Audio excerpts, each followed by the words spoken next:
Hello everyone दोस्तों, this is Sandeep Sharma और आज हम बात करने वाले हैं भागवत गीता के श्लोक नंबर 45 के बारे में कि उसका व्याख्यान क्या है। अभी तक हमने एक से लेके 44 श्लोक और उनका अर्थ बहुत ही अच्छे तरीके से समझ लिया है कि उसके अंदर क्या लिखा गया है।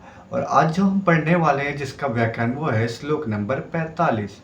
तो उसका श्लोक नंबर का 45 का व्याख्यान क्या है।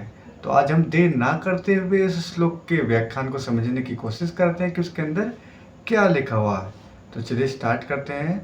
हे दुर्योधन आदि दुष्ट है, इनकी धर्म पर दृष्टि नहीं है, इन पर लोभ सवार हो गया है, इसलिए युद्ध के लिए तैयार हो जाए तो कोई आश्चर्य की बात नहीं है। परंतु हम लोग जो धर्म अधर्म को कर्तव्य को पुण्य पापों को जानने वाले हैं, ऐसे जानकार होते हुए भी अनजान मनुष्य की तरह हम लोगों ने बड़ा भारी पाप करने का निश्चय विचार कर लिया। इतना ही नहीं, युद्ध में अपने स्वजनों को मारने के लिए अस्त्र शस्त्र लेकर तैयार हो गए। यह हम लोगों के लिए बड़ी भारी आश्चर्य की और खेद की बात है, अर्थात स्वार्थ अनुचित बात है। हमारी जो जानकारी है, हमने जो शास्त्रों से सुना है, गुरुजनों से सुना है।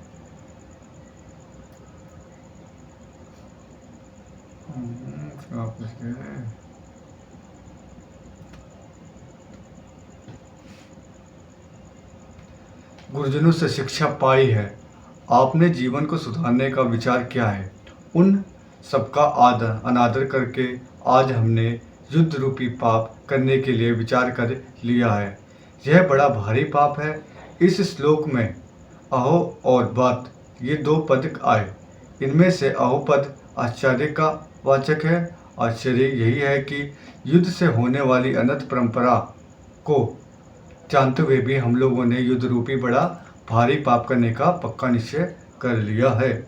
दूसरा पद दो खेद का दुख अवाचक है।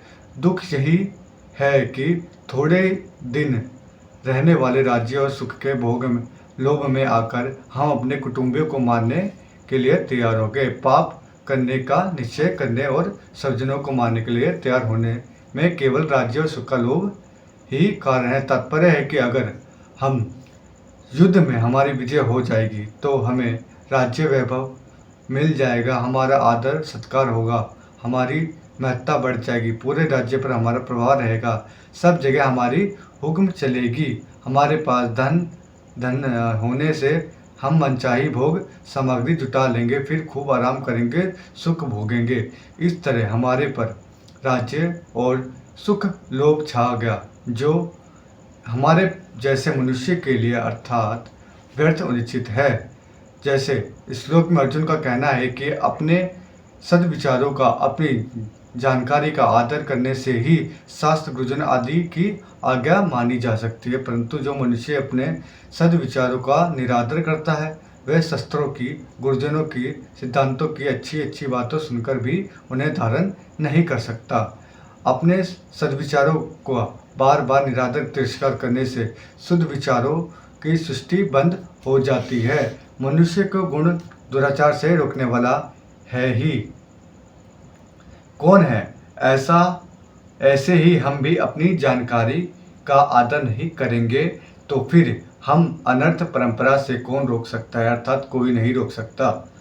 यह अर्जुन की दृष्टि युद्ध रूपी क्रिया की तरफ है। वे युद्ध रूपी क्रिया को दोषी मानकर उससे हटना चाहते हैं, परंतु वास्तव में दोष क्या है? इस तरफ अर्जुन की दृष्टि नहीं है। युद्ध में कुटुंबी मोह, स्वार्थ भाव, कामना ही दोष है। पर इधर दृष्टि ना जानने के कारण अर्जुन यह आश्चर्य और खेद प्रकट कर रहे हैं, जो कि वास्तव में किसी भी विचारशील धर्मात्मा सूरवीर क्षत्रिय के लिए उचित नहीं है। अर्जुन ने पहले 38वें श्लोक में दुर्योधन आदि के युद्ध में प्रवृत्त होने से कुल 6 के दोष में तथा मित्र 2 के पाप में लोभ के कारण बताया। लोभ के कारण महान पाप करने का उद्देश्य बता रहे हैं। फिर भी आगे तीसरे अध्याय के 36वें श्लोक में अर्जुन ने मनुष्य ना चाहता हुआ भी आपका पाप का आचरण क्यों कर बैठता है, ऐसा प्रश्न क्यों किया? इसका समाधान है कि यह तो कुटुंबीय मोह के कारण अर्जुन युद्ध से विनिवृत्त होने को धर्म और युद्ध में प्रवृत्त होने का अधर्म ज्ञान मान रहे हैं, अर्थात हम उनकी शरीर आदि को लेकर केवल लौकिक दृष्टि है, इसलिए वे युद्ध में स्वजनों को मारने में लोभ को हेतु मान रहे हैं। परंतु आगे गीता का उपदेश सुनते सुनते उनमें अपने से कल्याण की इच्छा जागृत हो गई।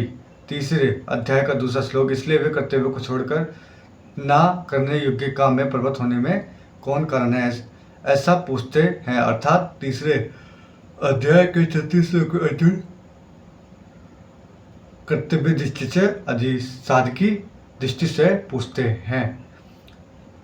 आश्चर्य खेद में निमग्न हुए अर्जुन आगे के श्लोक में अपनी दलीलों का अंतिम निर्णय बताते हैं। यहाँ हमारा श्लोक नंबर 45 यानी कि 45 समाप्त होता है और इसमें ये बताते हैं कि हम थोड़े से राज्य और वैभव के लालच में आकर अपने रिश्तेदारों की हत्या करने के लिए हम युद्ध में खड़े हो गए, यह हम बहुत बड़ा पाप करने जा रहे हैं, इसके बारे में इस श्लोक में बताया गया है। तो चलिए कल मिलते हैं हम इसी चैनल पे नेक्स्ट श्लोक के साथ, श्लोक नंबर 46 कि उसके अंदर क्या लिखा गया है। थैंक यू दोस्तों। अगर आपको वीडियो अच्छी लगती है तो प्लीज़ चैनल को सब्सक्राइब कर दीजिएगा और चैनल लाइव वीडियो को लाइक शेयर कर दीजिएगा।